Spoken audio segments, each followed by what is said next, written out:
मित्रांनो, topper paper कसा लिहितो हेच या व्हिडिओमध्ये मी तुम्हाला क्लिअर करणार आहे। मित्रांनो, काय होतं बघा, एखादा टॉपर असतो 70 मार्काचा पेपर लिहितो, त्याला पडतं 65 मार्क, आणि आपण 70 मार्काचा पेपर लिहिला तर आपल्याला पडतं 45 मार्क। होतं ना असं? मग हे का होतं? कारण टॉपरला काही बेसिक गोष्टी माहिती आहे पेपर लिहिण्याच्या, त्या आपण जर फॉलो केल्या तर तुम्ही सुद्धा खूप चांगला स्कोर करून टॉप करू शकता। या व्हिडिओमध्ये त्याच गोष्टी मी डिटेलमध्ये एक्सप्लेन करणार आहे। मित्रांनो, चॅनल सगळ्यांनी सबस्क्राइब करा आणि व्हिडिओ आवडला तर नक्की पुढे लाईक कराल, आपल्या फ्रेंड्सला सजेस्ट करा। मित्रांनो, मी प्रोफेसर मंगेश खैरे तुमचं स्वागत करतो। बघा, पहिला पॉइंट आहे आपला प्रेझेंटेशन। टॉपरला माहिती असतं की प्रेझेंटेशन हा पूर्ण पेपरचा बाप आहे। म्हणजे प्रेझेंटेशन असेल तर आपल्याला जिथे सरांना 5 मार्क द्यायचे तिथे सर 7 मार्क देतात। आता प्रेझेंटेशन मध्ये काही 4-5 महत्त्वाच्या गोष्टी सांगतो, त्या फॉलो करा। पहिलं तर वर्गात गेल्या गेल्या बघा तुम्हाला उत्तरपत्रिका भेटते। उत्तरपत्रिकेला हा समास आहे आणि हा समास आहे। काय करायचं? पहिल्यांदा इकडे एक रेष मारून घ्या। इकडे आला इकडे आला मेन क्वेश्चन नंबर 1 त्याचा ए, आणि मध्ये एक रेष राहील तिथे 1, आणि इकडे एंडला, मग याच्यामध्येच तुम्हाला आन्सर लिहायचे। ही पहिली गोष्ट। त्याच्यामुळे काय झालं, याच्यामुळे तुमचं उत्तरपत्रिका जाड होती, बारीक झाली, बारीक झाल्यामुळे तुमचं आन्सर मध्ये 1.5 पानात होणार होतं ते 2 पानात येईल। आता शब्द कमी बसतील, बरोबर? जिथे 7 शब्द बसणार होते आता तिथे 5 शब्द बसतील, उत्तर मोठं होईल। कळालंय?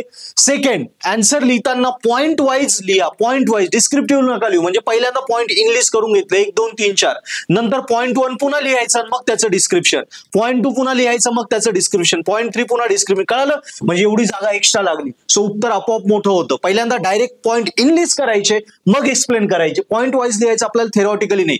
तिसरा पॉइंट येतो डायग्राम्स। डायग्राम्स या प्रॉपरली काढा, जी तुमची डायग्राम असेल ती प्रॉपरली काढा, तिला नेमिंग वगैरे प्रॉपर द्या, लेबलिंग वगैरे प्रॉपर द्या, आणि त्याच्यानंतर डायग्राम काढताना शक्यतो पेन्सिल वापरा, म्हणजे खाडाखोड होते, चूक होते तर ते प्रॉपर जाऊन प्रेझेंटेशन चांगलं राहतं। कळालं? तिसरा पॉइंट झाला। चौथा पॉइंट सांगितलं, चुकलं तर एका रेषेत कट करा, जास्त घाणेरडेपणी खाडाखोड करू नका।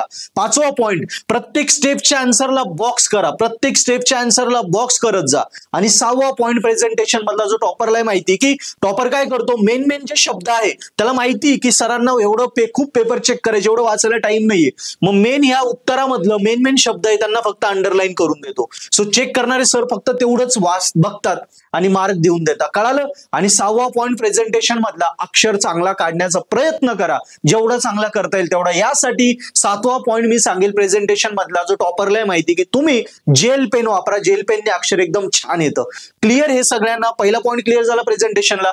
आता सेकंड पॉइंट हा असतो पेपर किती लिहायचा। हे टॉपरला माहिती असतं। टॉपरचा पेपर तुम्ही जर बघितलं तर त्याला आयडिया क्लिअर असता की जर प्रश्न 5 मार्कापर्यंत असेल तर तुम्ही एक पेज पूर्ण, एक पेज मागून पुढून, ओके सॉरी, 1 साइड एक पेज, पुढून एक पान लिहिलं आणि मागून 5 मार्काचा प्रश्न ना, हे आणि हे 2 पानं टॉपर लिहितो। ओके, सो 1.25 ते 2 पानं जर आपण लिहिले तर आपल्याला 5 मार्क भेटून जातात। हे मॅथेमॅटिकलला लागू होत नाही, कारण मॅथेमॅटिकलला काय असतं, न्यूमरिकलला, कॅल्क्युलेटिव्ह सब्जेक्टला पूर्ण आन्सर लिहिलं मार्क फुल भेटतात, नाही लिहिलं मार्क नाही भेटत। सो ऑब्विसली त्याला किती जाड आन्सर लिहिलं, किती पानात लिहिलं आणि कमी पानात लिहिले, मॅथेमॅटिकलला लागू होत नाही। मी थेरी पेपरच्या बाबतीत बोलतोय, कारण प्रत्येक सेमला तुम्हाला 2-3 थेरी पेपर असतात। येस, सो थेरी पेपरला 5 मार्कांपर्यंत असेल तर 1.25 ते 2 पानं लिहा, म्हणजे पुढून एक पान मागून एक पान, असं फुल 2 पानं नाही, पाठपोट 2 पानं। आणि 5 ते 8, आता 5 प्लस 6 7 8 मार्काला प्रश्न असेल तर 2च्या वरती जायचं आपल्याला, तिसरं पेज घ्यायचंय, मग 2.5 पेज घ्या। 8 मार्कापर्यंत असेल तर 3 पेज घ्या। 6 ते 7 मार्कापर्यंत 2.5 पेज पर्यंत जा। 8 मार्काचं असेल तर 3 पेज घ्या। ह्या गोष्टी क्लिअर करा। ओके, सो हे टॉपरला हे सगळं माहिती असतं आणि त्याला ऑब्विसली आन्सर पण डिटेलमध्ये माहिती असतो, त्यामुळे त्याची एवढी पानं भरतात। आता ऍव्हरेज मुलाच्या बाबतीत काय होतं, त्याला डिटेलमध्ये आन्सर माहित राहत नाही, त्यामुळे त्याला आधी ही आयडिया दिली का तुम्ही अशा प्रकारे ह्या रेषा मारून हे लिहिलं तर तुमचं पेज छोटं होतं। एका ह्याच्यात तुम्हाला 5च शब्द लिहायचे, जेणेकरून तुमचं पेज आन्सर बरोबर 2 पेजेस ते 3 पेजेस पर्यंत भरतं। क्लिअर? जे टॉपरला माहिती तेच आपण फॉलो केलं, फक्त आपल्या वेने। नेक्स्ट आहे, टॉपरला हे माहिती की पेपर चेक करताना सरांवर जर पहिलं इम्प्रेशन मारलं ना आपण, तर पुढे आपल्याला एकदम मोकळ्या हाताने पेपर चेक होतो। का? कारण लक्षात घ्या, सरांना हजारो कामं राहतात, घरचे टेन्शन राहतात, कॉलेजचे टेन्शन, हजारो कामं, त्यातून त्यांना रोज 60चा गठ्ठा, असे 2-3 गठ्ठे, 200-250 पेपर चेक करायचे राहतात, त्यांना एवढा टाइम नाही राहत। मग काय करायचं बघा, आता पेपर लिहिताना टॉपर काय करतो, पहिल्यांदा क्वेश्चन लिहिताना पहिले टॉपरला माहिती पहिले 2 ते 3 क्वेश्चन असतात, ते सरांना चेक करायला साधारणतः सरांचे 10 मिनिटं जातात।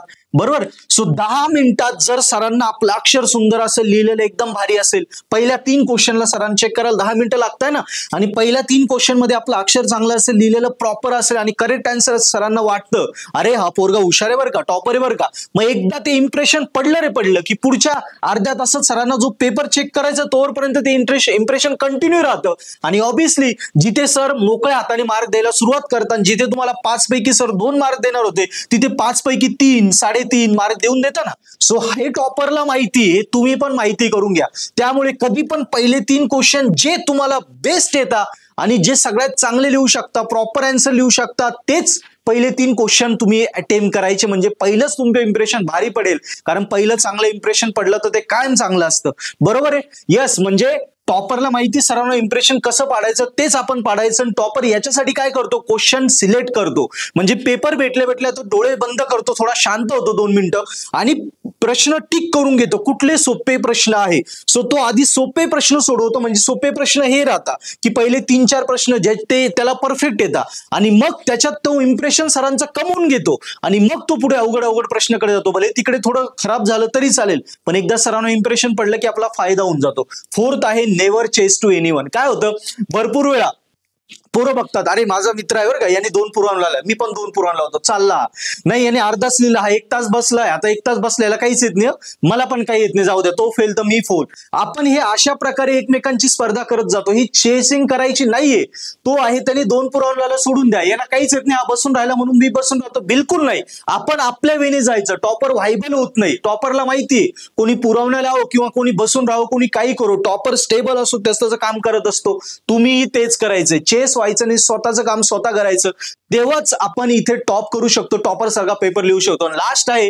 Behave like topper. सगळ्यात महत्वाचं, टॉपरला माहिती एखादा टॉपर आहे म्हणून तो 100% त्याला सगळे प्रश्न येतात असं नाही, पण एखादा प्रश्न येत नाही ना, तो घाबरून जात नाही. त्याला माहिती मला 100 मार्क पडायचे होते पण आता मला 95 पडत, एक प्रश्न येत नाही, तो घाबरत नाही, त्याला जागा सोडून देतो, बाकीचे प्रश्न लिहितो, जे येतात ते परफेक्ट कॉन्फिडेंटली लिहितो आणि तो कॉन्फिडन्स लूज न केल्यामुळे त्याचा कॉन्फिडन्स बनून राहतो आणि त्यामुळे ते बरोबर 95 मार्कच कव्हर होत आलं की ते राहिलेलं 5 मार्काचं पण त्याला आपोआप आठवतं. कारण आत्मविश्वास वाढून जातो. आत्मविश्वास वाढून गेला की त्या कॉन्फिडन्सने बरोबर आठवतं आणि त्या निगडीत काहीतरी तो लिहितोच आणि तिथे तो टॉपर असल्याचे सिद्ध होतं आणि मग ते पण मार्क त्याला भेटून जातात. म्हणजे अशा प्रकारे या 5 स्ट्रॅटेजी तुम्हाला फॉलो करायच्या मित्रांनो. याच्यामुळे तुम्ही या ज्या 5 स्ट्रॅटेजी या टॉपरला माहिती, या तुम्ही सुद्धा फॉलो करा आणि अशा पद्धतीने पेपर लिहा. बघा आतापर्यंत तुम्ही 70चा पेपर लिहून 45 पडत होते ना, या स्ट्रॅटेजी फॉलो केले ना, आता 70चा पेपर लिहून तुम्हाला 55 ते 60 मार्क पडतील. मित्रांनो, व्हिडिओ आवडला असेल नक्की शेअर करा. डाऊट असेल कमेंट बॉक्स मध्ये लिहा, जास्तीत जास्त पर्यंत शेअर करा आणि नक्की आपलं पर्पल हॅट ऍप्लिकेशन डाउनलोड करा.